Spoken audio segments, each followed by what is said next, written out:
5 litre குக்கர என்னடா என் owner பக்கத்து கொல்லைக்கு போக கூடாதுன்னு கம்பி வேலி போட்டுட்டான். அது ஸ்ட்ராங்கா இருக்கான்னு போய் பாரு. ஸ்ட்ராங்கா தான்டா இருக்கு. எல்லாரும் ஓடி வாங்கடா, கம்பியில கரண்ட் வரல. எனக்கு இந்த கோழியோட முட்டையை எடுத்து கொடுங்களேன். என்ன ஏமா எடுக்க சொல்ற? இந்த கோழி கொத்துற கோழியான்னு தெரிஞ்சுக்கதான்.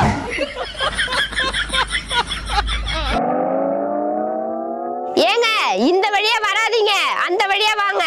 செல்லும் வழி எங்கெங்கும் பள்ளம் வரலாம். ஏமா அந்த பக்கமா வர சொன்ன? கொலைவி கூடு கட்டிட்டு இருக்குன்னு எங்க வீட்டுக்காரர் சொன்னாருங்க. உங்களை கொட்டவே இல்ல. எதிர்பாராமல் வெள்ளம் வரலாம்.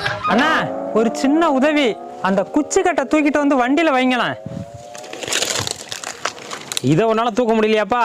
இல்லண்ணே, அந்த வழியா ஒரு பாம்பு போச்சு. அது குச்சி கட்டு உள்ள போச்சா இல்லையான்னு ஒரு சந்தேகம் தான்.